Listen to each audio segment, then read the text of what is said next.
Hello दोस्तों, स्वागत है आप सभी का फिर से एक और न्यू हॉरर स्टोरी के साथ। आज की स्टोरी काफी ज्यादा हॉरर और इंटरेस्टिंग होने वाली है, क्योंकि आज की स्टोरी है हमारे रवि भाई की, जो कि एक अस्पताल में गार्ड की ड्यूटी करते थे। तो यह घटना उनके साथ घटी है। तो आप इस वीडियो को पूरा देखिए। मैं हमेशा एक बात कहता हूं कि आपने हॉरर स्टोरी तो बहुत सुनी होगी, लेकिन आज की जो स्टोरी है वह ऐसी स्टोरी है जिसे सुनने के बाद आपको डर का एहसास होने वाला है। अगर ये वीडियो बच्चे देख रहे हैं तो कृपया करके बच्चे ये वीडियो ना देखें। तो चलिए अपनी वीडियो को आप स्टार्ट करते हैं। रवि का जन्म एक छोटे से गांव में हुआ था, जो शहर से काफी दूर और पिछड़ा हुआ था। उसके पिता किसान थे और मां गृहिणी। घर की आर्थिक स्थिति बहुत अच्छी नहीं थी, लेकिन रवि का परिवार मेहनती था और अपनी छोटी छोटी जरूरतों को पूरा करने में ही खुश रहता था। रवि के बचपन में खेलना कूदना और अपने दोस्तों के साथ मस्ती करना ही उसकी दुनिया थी। वह एक सीधा सादा लड़का था, जो अपनी पढ़ाई में भी मध्यम था। परिवार में एक छोटी बहन भी थी, जिसका नाम राधा था। रवि उससे बेहद प्यार करता था और हमेशा उसकी देखभाल करता था। रवि के माता पिता ने उसे बहुत सादगी से पाला, लेकिन उन्हें उम्मीद थी कि वह बड़ा होकर अपनी मेहनत से कुछ अच्छा करेगा और परिवार का सहारा बनेगा। हालांकि रवि का बचपन बहुत कठिनाइयों से भरा नहीं था, क्योंकि अब उसे परिवार का पूरा भार अपने कंधों पर उठाना था। अपने परिवार की आर्थिक हालत सुधारने के लिए रवि ने शहर जाने का फैसला किया। पढ़ाई में अधिक सफल न होने के कारण उसके पास ज्यादा विकल्प नहीं थे, लेकिन वह मेहनती था और उसे विश्वास था कि शहर में उसे कोई न कोई काम मिल जाएगा। शहर पहुंचने के बाद उसकी जिंदगी और भी कठिन हो गई। बड़े शहर में बिना किसी जान पहचान के काम ढूंढना आसान नहीं था। वह कई दिन तक छोटे मोटे काम करता रहा। कभी होटल में बर्तन धोता तो कभी निर्माण स्थल पर मजदूरी करता, लेकिन इनमें से कोई भी काम स्थायी नहीं था और उसे एक स्थिर नौकरी की जरूरत थी, ताकि वह अपने परिवार की मदद कर सके। एक दिन रवि को एक पुराने परिचित ने बताया कि शहर के एक बड़े हॉस्पिटल में गार्ड की नौकरी खाली है। उसे यह सुनकर राहत मिली, क्योंकि यह नौकरी उसकी आर्थिक समस्याओं को कुछ हद तक हल कर सकती थी। रवि को हॉस्पिटल की नौकरी मिल गई और वह वहां गार्ड के रूप में काम करने लगा। यह हॉस्पिटल उसके लिए एक नई दुनिया की तरह था। बड़ी बड़ी इमारतें, डॉक्टरों की भीड़, मरीजों का आना जाना। लेकिन रवि को अपनी नौकरी से संतोष था। गार्ड के रूप में उसका काम आसान नहीं था। उसे दिन रात काम करना पड़ता, कभी रात की ड्यूटी तो कभी सुबह सुबह की शिफ्ट। कई बार उसे गंभीर हालातों का सामना भी करना पड़ता, खासकर जब इमरजेंसी के समय हॉस्पिटल में हड़कंप मचता। रवि ने समय के साथ अपने काम में निपुणता हासिल कर ली। वह अपने काम को जिम्मेदारी से करता था और कभी कभी मरीजों की भी मदद करता था, जब उन्हें अस्पताल के भीतर किसी चीज की जरूरत होती थी। धीरे धीरे हॉस्पिटल के कर्मचारी और डॉक्टर भी उसे पहचानने लगे और उसकी ईमानदारी और मेहनत की सराहना करने लगे। हॉस्पिटल में काम करते करते रवि का अपने सहकर्मियों से अच्छा संबंध बन गया था। सुरभि और डॉनिताओ शर्मा जैसे लोग उसके अच्छे दोस्त बन गए। सुरभि अक्सर रवि की मदद करती और दोनों में एक अच्छे सहयोगी का रिश्ता विकसित हो गया था। रवि ने अपने गांव और परिवार से दूर इसी हॉस्पिटल को अपनी नई दुनिया बना लिया था। हालांकि वह अपने काम में व्यस्त रहता था, लेकिन उसके मन में हमेशा अपने परिवार की चिंता रहती थी। वह अपनी कमाई का एक बड़ा हिस्सा अपने माता पिता और बहन को भेजता था, ताकि उनकी जिंदगी थोड़ी आसान हो सके। रवि के जीवन का यह सफर साधारण होते हुए भी संघर्षपूर्ण था। उसने अपनी मेहनत और धैर्य के दम पर खुद को एक नई जगह पर स्थापित किया, जहां लोग उसकी इज्जत करते थे। लेकिन उसे यह नहीं पता था कि इस हॉस्पिटल में उसकी जिंदगी एक और बड़ी चुनौती का सामना करने वाली है। एक ऐसा रहस्य जो उसकी समझ और साहस की अंतिम परीक्षा लेने वाला था। रात के करीब 2 बजे का वक्त था। शहर के सबसे पुराने हॉस्पिटल, सिटी हॉस्पिटल के वार्ड नंबर 13 में एक अजीब सा सन्नाटा पसरा हुआ था। ये वार्ड किसी कारण से पिछले कुछ महीनों से बंद पड़ा था। कुछ लोग कहते थे कि यहाँ रात के समय अजीब अजीब आवाजें आती हैं, तो कुछ का मानना था कि यहाँ कुछ अनहोनी हो चुकी है। रवि, जो हॉस्पिटल का नया गार्ड था, उस रात अपनी ड्यूटी पर तैनात था।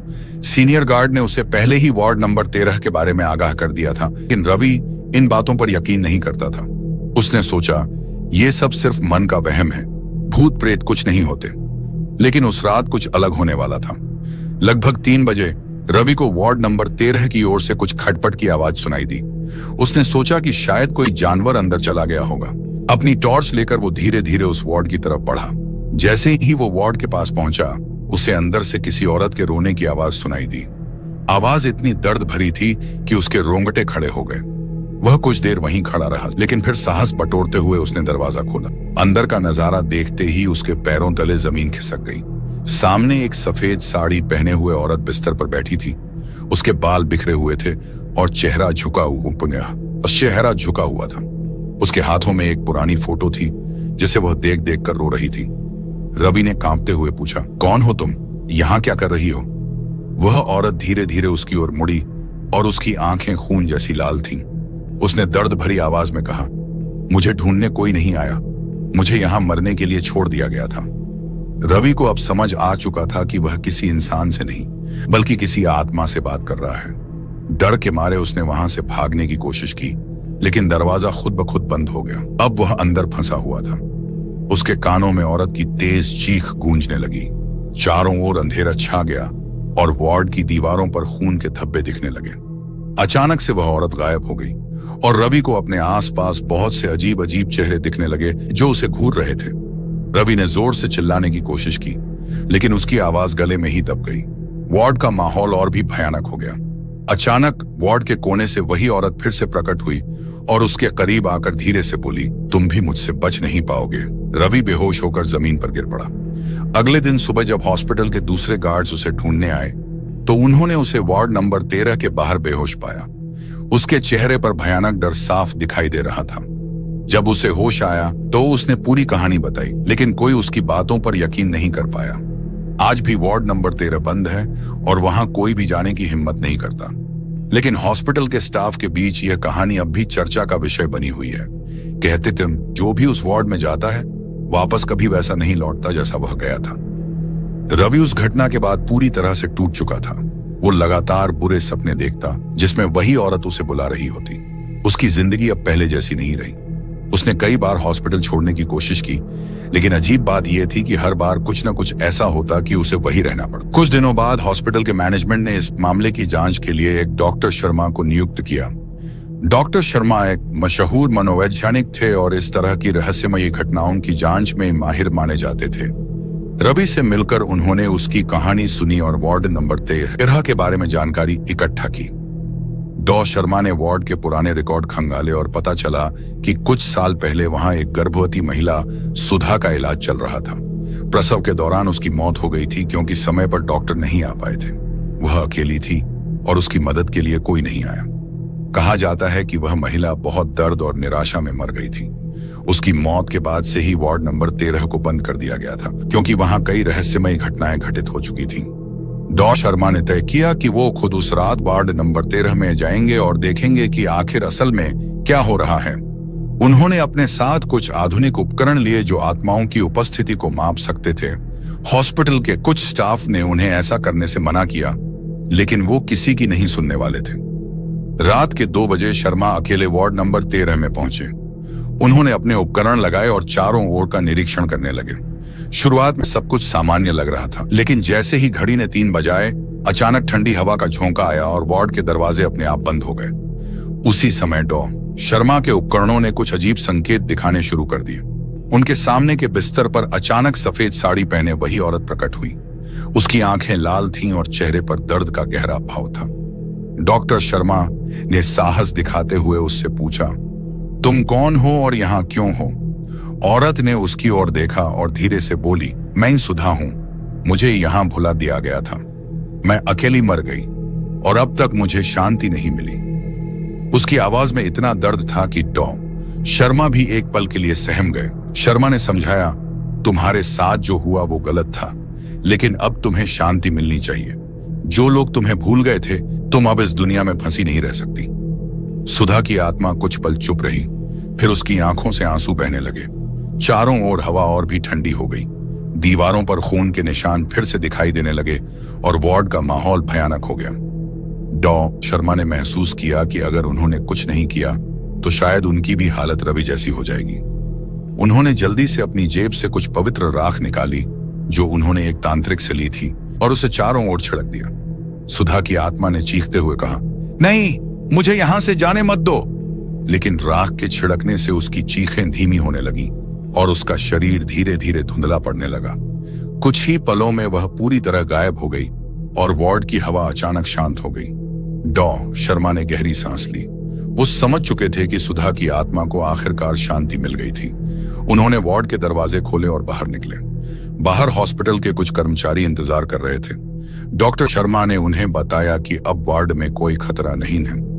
अगले दिन वार्ड नंबर 13 फिर से खुला और वहां मरीजों का इलाज फिर से शुरू हुआ। रवि, जिसने इस पूरी घटना की शुरुआत देखी थी, अब राहत महसूस कर रहा था। उसकी बुरी यादें धीरे धीरे खत्म हो रही थीं और वह धीरे धीरे अपनी सामान्य जिंदगी में लौट रहा था।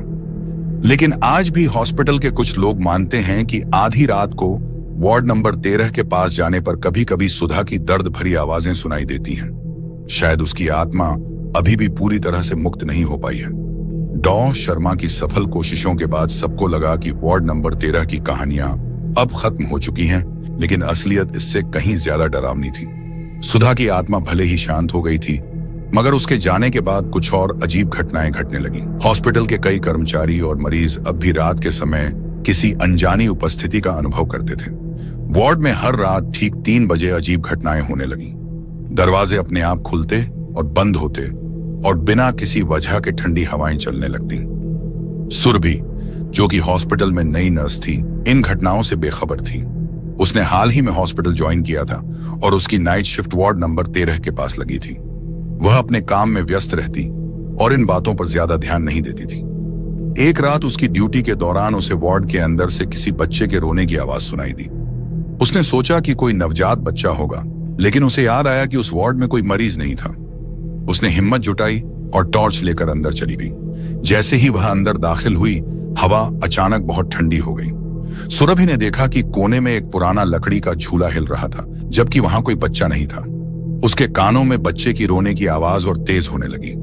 अब उसे महसूस होने लगा कि कुछ तो गड़बड़ है। उसने वापस मुड़कर बाहर जाने की कोशिश की, लेकिन दरवाजा अपने आप बंद हो गया। वह जोर जोर से दरवाजे को खटखटाने लगी, लेकिन कोई सुनने वाला नहीं था। तभी अचानक वार्ड के कोने में अंधेरे से एक परछाई उभरी। वह औरत नहीं थी, बल्कि एक छोटा बच्चा था। उसका चेहरा धुंधला था, लेकिन उसकी आंखें सफेद थीं और वह सुरभि की ओर देख रहा था। बच्चे की आंखों में एक अजीब सा खालीपन और दर्द था। सुरभि का दिल जोर जोर से धड़कने लगा। बच्चे ने धीरे धीरे अपनी उंगली से सुरभि की ओर इशारा किया और एक अजीब भारी आवाज में बोला, तुम मेरी मां को क्यों नहीं ढूंढ रहे? सुरभि के पैर जड़ हो गए, जैसे उसे किसी ने वहीं बांध दिया हो। बच्चा धीरे धीरे उसकी ओर बढ़ने लगा। सुरभि ने पूरी ताकत से चीखने की कोशिश की, लेकिन उसकी आवाज गले में अटक गई।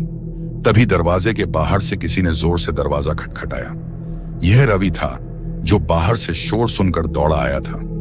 रवि ने दरवाजा तोड़ा और अंदर घुसा। उसने सुरभि को फर्श पर बेहोश पाया। उसने उसे बाहर खींचा और नर्सिंग स्टाफ को बुलाया। सुरभि को होश आया तो उसने बच्चे के बारे में बताया, लेकिन किसी ने उसकी बात पर विश्वास नहीं किया। हॉस्पिटल के सभी लोग उसे भ्रम समझने लगे, पर रवि जानता था कि कुछ गलत हो रहा है। उसने डॉ शर्मा से संपर्क किया और उन्हें फिर से हॉस्पिटल आने के लिए कहा। इस बार डॉक्टर शर्मा ने सुरभि की कहानी सुनी और समझ गए कि यह आत्माओं का चक्र खत्म नहीं हुआ है। शायद सुधा की आत्मा तो शांति पा गई थी, लेकिन वह अकेली नहीं थी। वह बच्चा जिसकी बात सुरभि ने की थी, संभवतः सुधा का ही बच्चा था, जिसे उसकी मौत के बाद भी शांति नहीं मिली थी। डॉ शर्मा ने फैसला किया कि इस बार उन्हें गहरे स्तर पर जाना होगा। उन्होंने एक तांत्रिक से संपर्क किया जो आत्माओं को शांति देने में माहिर था। तांत्रिक ने बताया कि सुधा के बच्चे की आत्मा अब भी उसी वार्ड में फंसी हुई है और वह अपनी मां के पास जाने के लिए भटक रहा है। अगर उसकी आत्मा को मुक्त नहीं किया गया तो वह और ज्यादा खतरनाक हो सकता है। तांत्रिक ने कहा कि आत्मा को मुक्त करने के लिए एक विशेष अनुष्ठान करना होगा और यह अनुष्ठान आधी रात के बाद 3 बजे करना होगा, क्योंकि उस समय आत्माओं की शक्ति सबसे ज्यादा होती है। अनुष्ठान में एक विशेष मंत्र का जाप और पवित्र अग्नि का प्रयोग किया जाएगा। डॉ शर्मा, रवि, तांत्रिक और कुछ अन्य हॉस्पिटल स्टाफ ने रात 3 बजे अनुष्ठान करने की योजना बनाई। सबको डर था, लेकिन अब इसके अलावा कोई रास्ता नहीं था। जब घड़ी में 3 बजे तांत्रिक ने अनुष्ठान शुरू किया, वार्ड में ठंडी हवाएं फिर से चलने लगी और अचानक से वही बच्चा फिर से प्रकट हुआ। उसने गुस्से से चीखते हुए कहा, तुम मुझे यहां से जाने नहीं दोगे। उसकी चीख से वार्ड की दीवारें हिलने लगी। तांत्रिक ने मंत्र पढ़ना तेज कर दिया और पवित्र अग्नि जलने लगी। बच्चा तांत्रिक की ओर बढ़ने लगा, लेकिन जैसे जैसे मंत्र की शक्ति बढ़ती गई, बच्चे की आत्मा कमजोर पड़ने लगी। आखिरकार वह एक तेज चीख के साथ गायब हो गया और वार्ड में शांति छा गई। तांत्रिक ने बताया कि अब आत्मा को शांति मिल गई है और वह अपनी मां के पास जा चुका है। उस रात के बाद वार्ड नंबर 13 में कोई अजीब घटना नहीं घटी। हॉस्पिटल के लोग अब बिना किसी डर के वहां काम करते हैं, लेकिन जो लोग इस घटना का हिस्सा थे, उनके मन में अब भी वो भयावह रात हमेशा ताजा रहती है। लेकिन सवाल ये उठता है, क्या यह सब खत्म हो चुका है या फिर किसी और आत्मा का इंतजार अब भी बाकी है? तांत्रिक द्वारा किए गए अनुष्ठान के बाद हॉस्पिटल में सब कुछ सामान्य लगने लगा था। वार्ड नंबर 13 में अब कोई भूतिया घटना नहीं हो रही थी। हॉस्पिटल का स्टाफ और मरीज अब बिना किसी डर के वहां काम कर रहे थे। सुरभि और रवि को भी यकीन हो गया था कि वह भयावह अध्याय खत्म हो चुका है। लेकिन कुछ ही हफ्तों के भीतर एक और अजीब घटना ने सभी को झकझोर कर रख दिया। डॉ शर्मा, जो इस पूरे मामले के प्रमुख थे, एक रात अपने घर में आराम कर रहे थे। तभी उनके फोन पर एक अनजान नंबर से कॉल आई। आवाज बेहद धीमी और अस्पष्ट थी। आवाज में एक अजीब सी खींचाव थी, मानो कोई दर्द में हो। डॉक्टर, मैंने आपको माफ नहीं किया, इतना कहकर फोन कट गया। डॉ शर्मा का दिल तेजी से धड़कने लगा। वह समझ गए कि कुछ न कुछ गड़बड़ जरूर है। उन्होंने वह कॉल ट्रेस करने की कोशिश की, लेकिन कोई जानकारी नहीं मिली। अगले ही दिन वह सीधे हॉस्पिटल पहुंचे और सुरभि से मिले। उन्होंने अपनी बात बताई, लेकिन दोनों ने इसे किसी मजाक या गलती का नतीजा मानकर नजरअंदाज कर दिया। परंतु डॉ शर्मा का शक गहरा होता गया। उन्होंने हॉस्पिटल के सारे पुराने रिकॉर्ड फिर से खंगाले और इस बार एक चौंकाने वाली सच्चाई सामने आई। सुधा की आत्मा तो मुक्त हो चुकी थी, लेकिन उस हॉस्पिटल में और भी कई लोगों की मौत रहस्यमयी परिस्थितियों में हुई थी, जिन्हें कभी सुलझाया नहीं गया था। इन सभी मामलों में एक चीज सामान्य थी, वार्ड नंबर 13। दरअसल हॉस्पिटल का यह वार्ड पहले एक मानसिक रोगियों के इलाज के लिए इस्तेमाल किया जाता था। कई साल पहले यहाँ एक बड़ा हादसा हुआ था। एक मरीज जिसका नाम आकाश था, मानसिक रूप से अस्थिर था और उसने वार्ड में आग लगा दी। उस आग में कई मरीज और स्टाफ जिंदा जल गए थे। हॉस्पिटल ने उस घटना को दबा दिया था और फिर वार्ड को दूसरे उपयोग के लिए खोल दिया था, लेकिन शायद उन आत्माओं को अब भी शांति नहीं मिली थी। डॉ शर्मा ने यह जानने के बाद तांत्रिक से फिर से संपर्क किया। तांत्रिक ने इस बार कहा, यह मामला सुधा के बच्चे से भी ज्यादा खतरनाक है। यहाँ सिर्फ एक आत्मा नहीं, बल्कि कई आत्माएं भटक रही हैं, जो अपनी मृत्यु के बाद भी गुस्से और दर्द में फंसी हुई हैं। इन आत्माओं को मुक्त करना बेहद कठिन होगा और इसमें खतरे भी बहुत हैं। लेकिन अब डॉ शर्मा के पास कोई और रास्ता नहीं था। उन्होंने इस बार पूरे हॉस्पिटल स्टाफ को इस सच्चाई के बारे में बताया, क्योंकि वार्ड नंबर 13 में एक नहीं, बल्कि दर्जनों आत्माओं का वास था। रात को अनुष्ठान शुरू हुआ। इस बार माहौल पहले से कहीं ज्यादा भयानक था। जैसे ही मंत्रों का जाप शुरू हुआ, वार्ड के अंदर जोर जोर से दरवाजे और खिड़कियां धड़धड़ाने लगी। हवा इतनी तेज हो गई कि वहां खड़े रहना मुश्किल हो गया। अचानक एक के बाद एक आत्माएं दिखाई देने लगी। दुष्आम आकाश, जो आग का कारण बना था, और उसके साथ कई अन्य मरीज जो उस हादसे में मारे गए थे। सभी आत्माएं चीखते हुए सामने आने लगी। उनकी आंखों में गुस्सा और दर्द था। तांत्रिकों ने अपनी पूरी शक्ति लगाकर मंत्रोच्चार जारी रखा, लेकिन आत्माएं रुकने का नाम नहीं ले रही थीं। ऐसा लग रहा था कि वे सभी उन लोगों से बदला लेना चाहती थीं, जिन्होंने उन्हें इस अवस्था में छोड़ दिया था। रवि और सुरभि भी वहां मौजूद थे और उन्हें भी आत्माओं की उपस्थिति महसूस हो रही थी। अचानक आकाश की आत्मा तांत्रिकों पर हमला करने लगी। उसकी शक्ति इतनी प्रबल थी कि वह अनुष्ठान की पवित्र आग को बुझाने की कोशिश करने लगा। शर्मा ने तांत्रिकों से कहा, हमें इसे और तेज करना होगा, नहीं तो ये आत्माएं हमें जिंदा नहीं छोड़ेंगी। तांत्रिकों ने एक आखिरी मंत्र का उच्चारण शुरू किया, जो सबसे शक्तिशाली था। जैसे ही उन्होंने यह मंत्र पढ़ा, आत्माओं ने जोर जोर से चीखना शुरू कर दिया। चारों ओर से एक डरावनी आवाज गूंजने लगी। यह एक अंतिम संघर्ष था, जीवित और मृत आत्माओं के बीच। आखिरकार मंत्र की शक्ति इतनी बढ़ गई कि आकाश और बाकी आत्माएं धीरे धीरे धुंधली होने लगी। उनकी चीखें धीमी हो गईं और कुछ ही पलों में सब कुछ शांत हो गया। वार्ड नंबर 13 एक बार फिर से ठंडा और खामोश हो गया। तांत्रिकों ने घोषणा की कि अब हॉस्पिटल को उन आत्माओं से मुक्त कर दिया गया है। डॉ शर्मा, सुरभि, रवि और बाकी सभी ने राहत की सांस ली। अब उन्हें यकीन हो गया था कि यह भयावह कहानी अपने अंत तक पहुंच चुकी है। लेकिन कहते हैं, जब भी कोई जगह इतना दर्द और गुस्सा झेलती है, उसकी ऊर्जा हमेशा के लिए बदल जाती है। आज भी वार्ड नंबर 13 में काम करने वाले स्टाफ कभी कभी हल्की फुसफुसाहटें सुनते हैं, मानो कोई बात कर रहा हो। शायद कुछ आत्माएं अब भी वहां भटक रही हैं, लेकिन इस बार वे शांत हैं, मौत के बाद के एक अज्ञात सन्नाटे में। और इस बार कोई और अनुष्ठान उनकी मदद नहीं कर पाएगा। अनुष्ठान के बाद सबको लगा कि वार्ड नंबर 13 अब हमेशा के लिए शांत हो गया है। तांत्रिकों और डॉर्निन शर्मा के प्रयासों से हॉस्पिटल में जीवन वापस पटरी पर आ गया था। हॉस्पिटल के स्टाफ और मरीज एक बार फिर से बिना डर के काम करने लगे थे, लेकिन कुछ अनदेखी ताकतें अब भी वहां छिपी हुई थीं।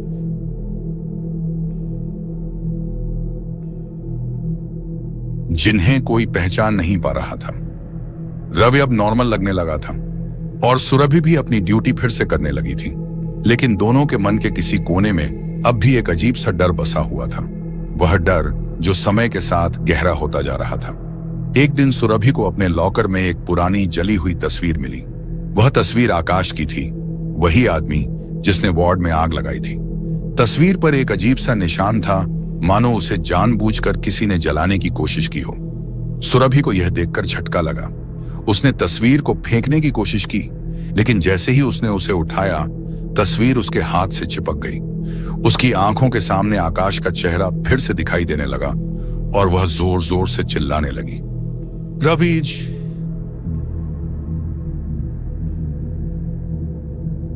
जो पास ही था उसकी आवाज सुनकर दौड़ा आया। उसने देखा कि सुरभि के हाथों में वह तस्वीर थी और वह चीख रही थी। किसी तरह उसने सुरभि को शांत कराया और तस्वीर को देखा। उसकी आंखों में भी डर था, लेकिन उसने अपने आप को संभाला और कहा,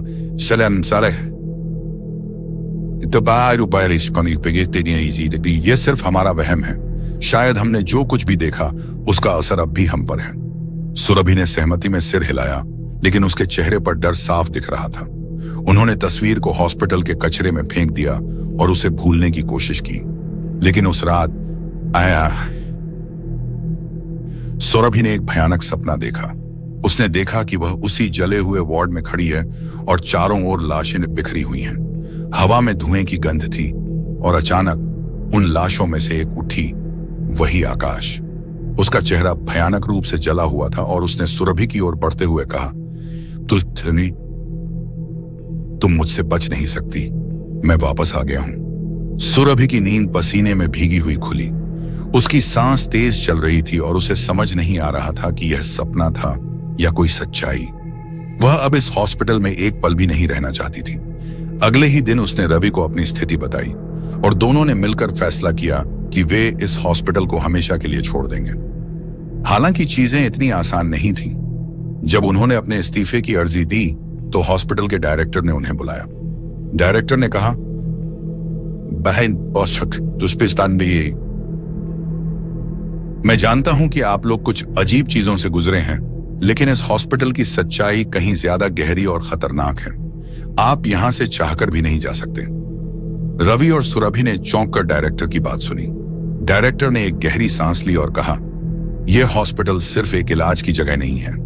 यहाँ पहले एक मानसिक रोगियों का अस्पताल हुआ करता था और कई मरीजों के साथ यहाँ अमानवीय व्यवहार किया गया था। वे आत्माएं अब भी यहाँ फंसी हुई हैं। आकाश और सुधा सिर्फ इसकी शुरुआत हैं। डायरेक्टर ने आगे बताया, इस हॉस्पिटल का हर हिस्सा उस अंधेरे से जुड़ा हुआ है जिसे आप देख नहीं सकते। कई सालों से इस हॉस्पिटल के मालिक भी उस अंधकार से मुक्त होने की कोशिश कर रहे हैं, लेकिन कोई भी सफल नहीं हो पाया। जो एक बार इस हॉस्पिटल का हिस्सा बन जाता है, वह इसे छोड़ नहीं सकता। रवि और सुरभि के चेहरे पर अब खौफ साफ झलक रहा था। उन्हें समझ में आ रहा था कि उनका सामना अब एक ऐसी ताकत से है जो उनसे बहुत बड़ी और खतरनाक है। डायरेक्टर ने धीरे से कहा, आप दोनों को यहां रहकर उन आत्माओं से निपटना होगा। अगर आपने जाने की कोशिश की तो वे आपको नहीं छोड़ेंगी। अब रवि और सुरभि के पास कोई चारा नहीं था। उन्हें अपनी ड्यूटी फिर से निभानी पड़ी।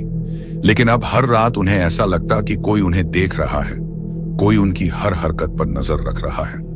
हर कोने में आकाश की जलती हुई आंखें और हर सन्नाटे में सुधा की दर्द भरी आवाज।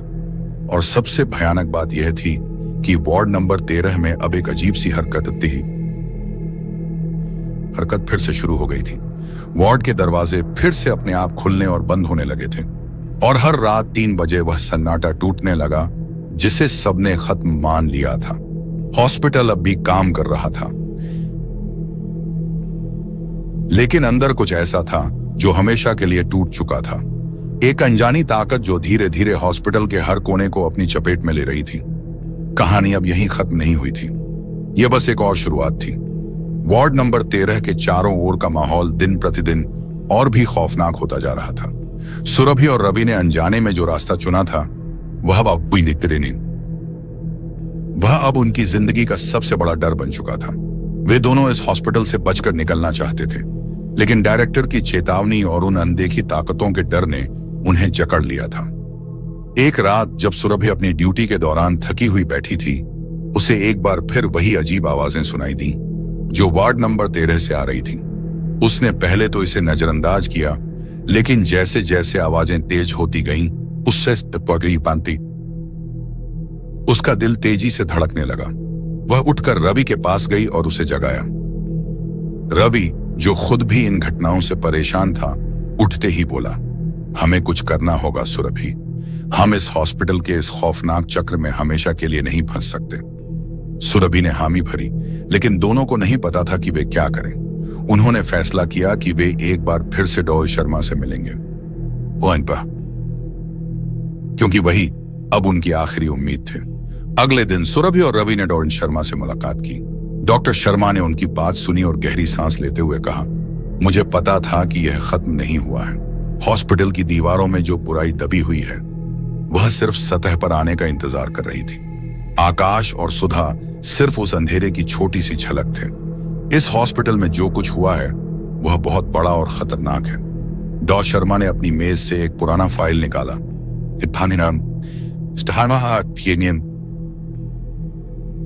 जिसमें हॉस्पिटल के इतिहास के बारे में कुछ खौफनाक सच छिपा था। उन्होंने बताया कि हॉस्पिटल का निर्माण एक बहुत पुराने कब्रिस्तान के ऊपर किया गया था। जब यह जमीन बेची गई थी तो उस समय के मालिकों ने इसे छिपाने की कोशिश की थी। उन्होंने कब्रों को हटाकर हॉस्पिटल की नींव डाली थी, लेकिन उन आत्माओं को कभी शांति नहीं मिली। यह हॉस्पिटल एक अभिशप्त जगह है, डॉ सुमंत शर्मा ने कहा। यहां सिर्फ एक नहीं और बल्कि दर्जनों आत्माएं हैं जिन्हें कभी मुक्ति नहीं मिली। वे सभी आत्माएं अब भी यहाँ भटक रही हैं और यही वजह है कि वार्ड नंबर 13 को सबसे ज्यादा परेशानी होती है। सुरभि और रवि के चेहरे पर खौफ साफ दिखाई दे रहा था। उन्होंने पूछा, तो अब क्या किया जा सकता है? डॉक्टर शर्मा ने गंभीर होकर कहा, इसका सिर्फ एक ही तरीका है। हमें उस जगह पर जाना होगा जहां पुराने कब्रिस्तान की आत्माएं फंसी हुई हैं। हमें उस जमीन पर जाकर एक बहुत बड़ा अनुष्ठान करना होगा ताकि उन आत्माओं को उनकी अंतिम शांति मिल सके। यह बेहद खतरनाक हो सकता है,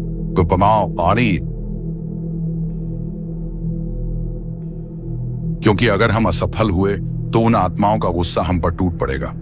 डॉ शर्मा के शब्दों ने सुरभि और रवि के दिलों में डर और चिंता पैदा कर दी, लेकिन अब उनके पास कोई और रास्ता नहीं था। उन्होंने फैसला किया कि वे अनुष्ठान करेंगे, चाहे कुछ भी हो जाए। अनुष्ठान की तैयारी शुरू हो गई। डॉक्टर शर्मा ने कुछ अनुभवी तांत्रिकों को बुलाया जो इस काम में माहिर थे। उन्होंने बताया कि अनुष्ठान को रात के समय करना होगा,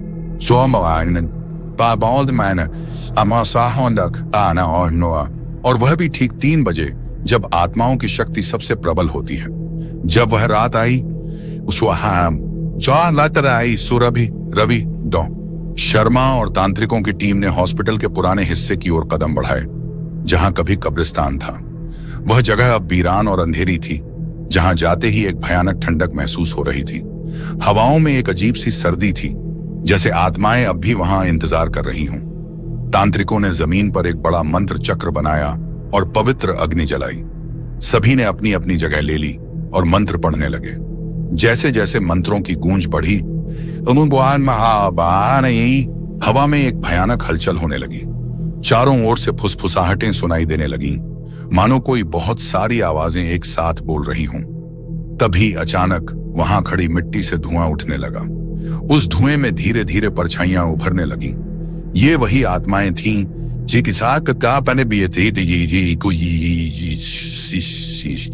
जिनकी कब्रों को हटाकर हॉस्पिटल बनाया गया था। वे सभी आत्माएं अब शर्मा, सुरभि और रवि की ओर बढ़ने लगीं। उनके चेहरे पर गुस्सा और दर्द साफ झलक रहा था। तांत्रिकों ने मंत्रों का जाप और तेज कर दिया, लेकिन आत्माओं का गुस्सा बढ़ता जा रहा था। एक आत्मा जो सबसे बड़ी और सबसे ज्यादा खतरनाक लग रही थी, हवा में ऊपर उठी और तेज आवाज में चीखते हुए कहा, तुम लोगों ने हमारी शांति छीन ली, अब तुम हमारी मौत का बदला चुकाओगे। अचानक वह आत्मा तांत्रिकों पर टूट पड़ी। तांत्रिकों ने अपनी पूरी ताकत से मंत्रों का जाप जारी रखा, लेकिन आत्माओं की शक्ति इतनी प्रबल थी कि अग्नि बुझने लगी। रवि और सुरभि ने देखा कि तांत्रिक अब कमजोर पड़ रहे थे, बानाए दे रहे थे और वे आत्माओं से घिर गए थे। तभी डॉ शर्मा ने एक आखिरी कोशिश की। उन्होंने अपने पास रखे एक पुराने ग्रंथ से एक गुप्त मंत्र निकाला, जिसे सिर्फ आपातकाल में ही पढ़ा जा सकता था। उन्होंने पूरे साहस के साथ वह मंत्र पढ़ा और अचानक चारों ओर की हवा में एक जबरदस्त झटके के साथ बदलाव आया। आत्माएं एक पल के लिए ठहर गईं, फिर एक एक कर गायब होने लगीं। लेकिन सबसे बड़ी आत्मा ने जाते जाते एक चेतावनी दी, यह खत्म नहीं हुआ है। तुमने हमें रोक लिया, लेकिन हम लौटेंगे और तब कोई नहीं बचेगा। आत्माएं गायब हो गईं और चारों ओर सन्नाटा छा गया। सुरभि और रवि को लगा कि वे एक बहुत बड़ी मुसीबत से बच गए हैं, लेकिन डॉक्टर शर्मा का चेहरा गंभीर था। उन्होंने धीरे से कहा, यह खतरा अब भी मंडरा रहा है। हमें नहीं पता कि ये आत्माएं कब लौटेंगी, लेकिन यह निश्चित है कि वे वापस आएंगी। हॉस्पिटल अब शांत था, लेकिन हर कोने में अब भी एक अनजाना डर बसा हुआ था। वार्ड नंबर 13 में अब कोई गतिविधि नहीं दिख रही थी, लेकिन सबको पता था कि यह सिर्फ एक अस्थायी शांति है। कौन जानता है कि कब वह अंधकार फिर से लौटेगा। अनुष्ठान के बाद कुछ समय तक हॉस्पिटल में सब कुछ सामान्य दिखाई देने लगा। सुरभि और रवि ने सोचा कि शायद उन्होंने सबसे बड़ा खतरा टाल दिया है। डॉ शर्मा भी अपनी जिम्मेदारियों में लग गए थे, लेकिन उनके चेहरे पर चिंता की गहरी लकीरें अब भी साफ देखी जा सकती थीं। उन्हें पता था कि यह शांति सिर्फ अस्थायी है। कुछ हफ्तों तक हॉस्पिटल में कोई असामान्य गतिविधि नहीं हुई। वार्ड नंबर 13 भी अब शांत लगने लगा था, लेकिन धीरे धीरे हॉस्पिटल के दूसरे हिस्सों में अजीब घटनाएं होने लगी। कभी कोई स्टाफ सदस्य अजीब आवाजें सुनता, तो कभी कोई मरीज अचानक बुरी तरह डर जाता और वार्ड से भागने की कोशिश करता।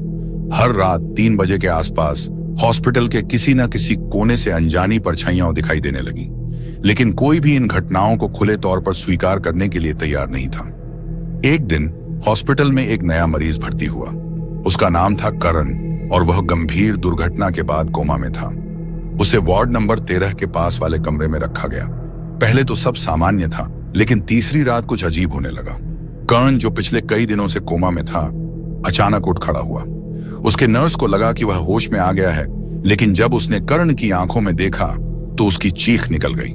कर्ण की आंखें बिल्कुल काली हो चुकी थीं और उसका चेहरा पूरी तरह बदल चुका था। वह किसी और की तरह दिख रहा था, मानो उसकी आत्मा बदल गई हो। उस रात कर्ण ने हॉस्पिटल में तहलका मचा दिया। उसने स्टाफ पर हमला करना शुरू कर दिया और जोर जोर से चीखते हुए वार्ड नंबर 13 की ओर बढ़ा। उसकी चीखें इतनी भयानक थीं कि सुनने वालों के रोंगटे खड़े हो गए। डॉक्टर शर्मा, सुरभि और रवि तुरंत मौके पर पहुंचे। उन्होंने देखा कि कर्ण का शरीर अचानक से भयंकर ताकत से भर गया है और वह किसी अदृश्य शक्ति के वश में है। डॉ शर्मा को समझते देर नहीं लगी कि कर्ण में किसी भूतिया शक्ति का वास हो चुका है।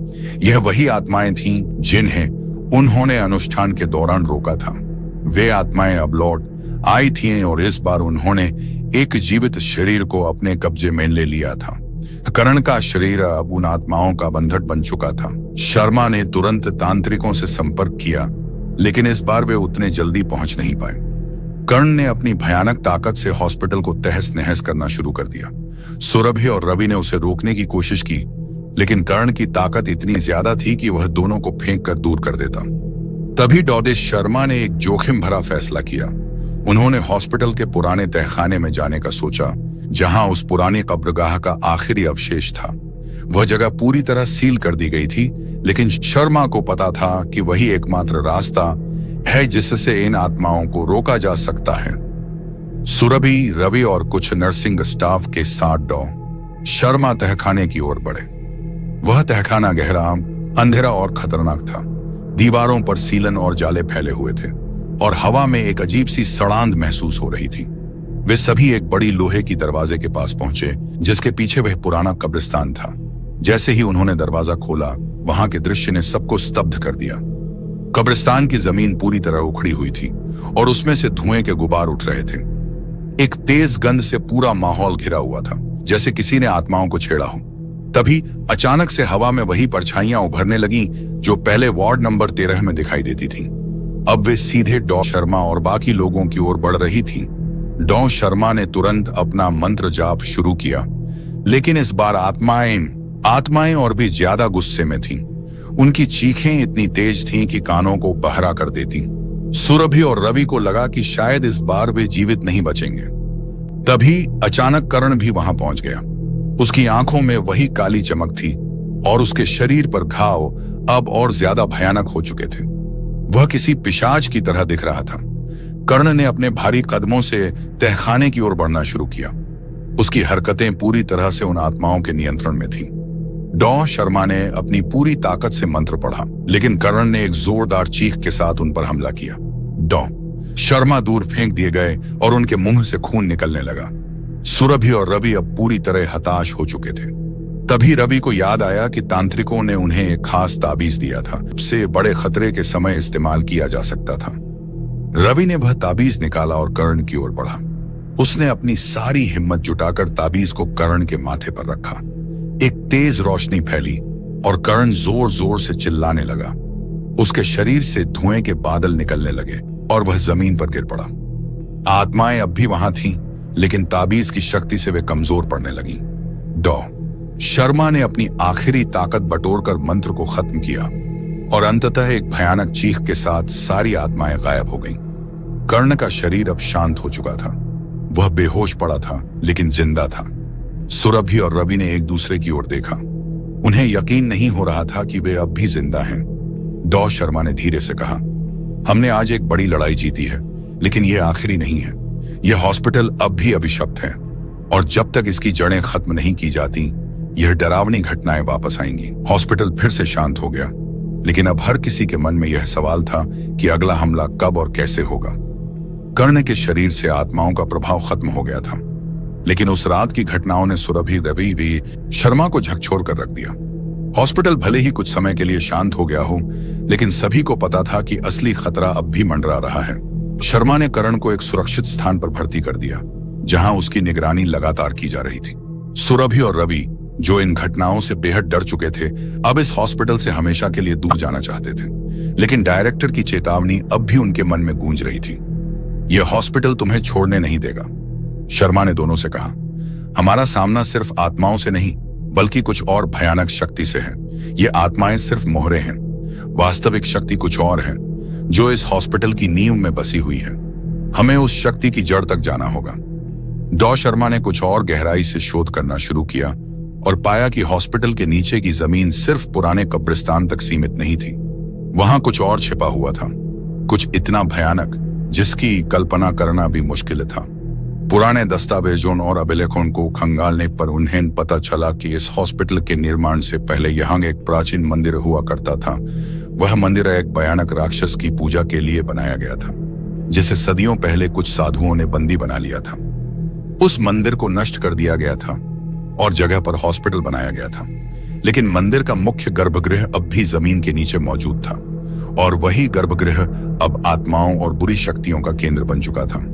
डॉ शर्मा ने सुरभि और रवि को यह खौफनाक सच बताया और तीनों ने फैसला किया कि वे इस प्राचीन शक्ति को खत्म करने के लिए जमीन के नीचे उस गर्भगृह तक जाएंगे। यह एक बेहद खतरनाक काम था, लेकिन उनके पास अब और कोई रास्ता नहीं था। डॉ शर्मा को पुराने हॉस्पिटल के नक्शे में एक गुप्त सुरंग का पता चला, जो सीधे गर्भगृह तक जाती थी। यह सुरंग हॉस्पिटल के पुराने हिस्से में एक बंद पड़े स्टोर रूम से होकर गुजरती थी। तीनों ने एक रात उस सुरंग में प्रवेश करने का फैसला किया। रात के समय जब हॉस्पिटल में सन्नाटा पसरा हुआ था, सुरभि, रवि और डॉ शर्मा ने स्टोर रूम में प्रवेश किया। वह जगह धूल और जाले से भरी थी और वहां की हवा में एक अजीब सी सड़ांध महसूस हो रही थी। उन्होंने स्टोर रूम के फर्श को हटाकर उस गुप्त सुरंग को ढूंढा और तीनों ने बिना समय गंवाए सुरंग में प्रवेश किया। सुरंग संकरी, अंधेरी और बेहद ठंडी थी। दीवारों पर पुरानी लकीरें और अजीबोगरीब प्रतीक चिन्ह उकेरे हुए थे, जिन्हें देखकर साफ पता चल रहा था कि यह जगह किसी साधारण निर्माण का हिस्सा नहीं थी। तीनों के दिलों की धड़कनें तेज हो गई थीं, लेकिन वे जानते थे कि अगर उन्हें इस भयानक चक्र से बाहर निकलना है तो यह जोखिम उठाना ही होगा। जैसे ही वे सुरंग में गहरे उतरते गए, हवा और भी भारी होती चली गई। अचानक सुरभि को पीछे से किसी के चलने की आवाज आई। उसने पलटकर देखा, लेकिन वहां कोई नहीं था। उसने रवि से कहा, क्या तुमने कुछ सुना? रवि ने भी सहमति में सिर हिलाया। सुरंग में कोई अनजानी शक्ति उनका पीछा कर रही थी। काफी देर तक चलने के बाद वे आखिरकार उस गर्भगृह तक पहुंच गए।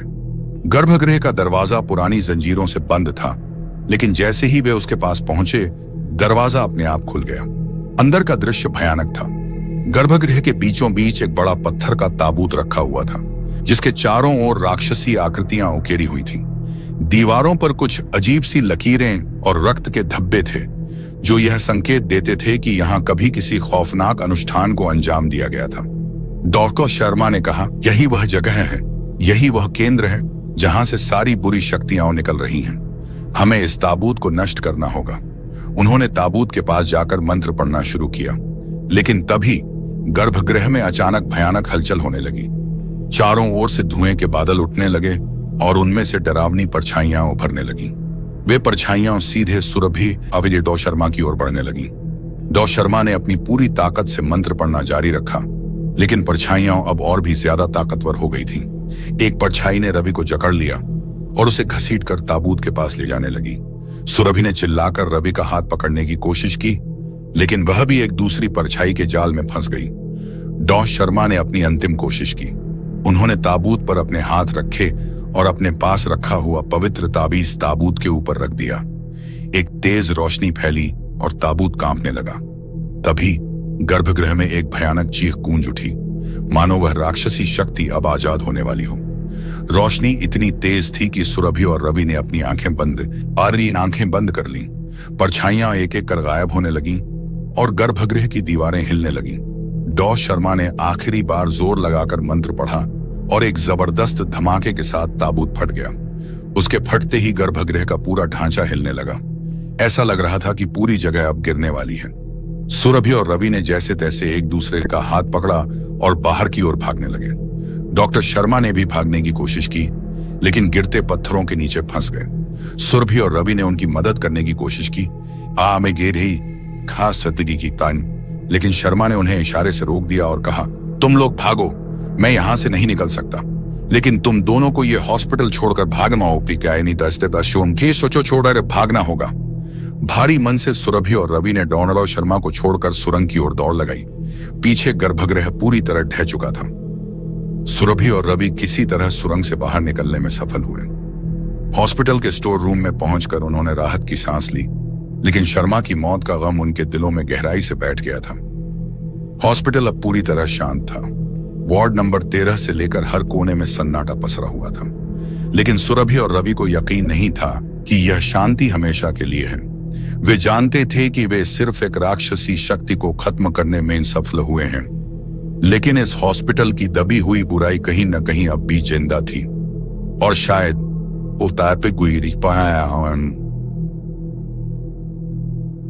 कभी न कभी वह बुराई फिर से जाग उठेगी। नहीं था कि यह शांति हमेशा के लिए है। वे जानते थे कि वे सिर्फ एक राक्षसी शक्ति को खत्म करने में सफल हुए हैं, लेकिन इस हॉस्पिटल की दबी हुई बुराई कहीं न कहीं अब भी जिंदा थी और शायद कभी न कभी वह बुराई फिर से जाग उठेगी। तो दोस्तों, आज की स्टोरी आपको कैसी लगी हमें कमेंट बॉक्स में जरूर बताना, और आप हमारी वीडियो को कौन सी जगह से देख रहे हैं कमेंट बॉक्स में बताइए। हम आपका नाम और जगह अगली वीडियो में लेंगे। तो इसी के साथ अब जल्दी से मिलते हैं नेक्स्ट हॉरर स्टोरी में।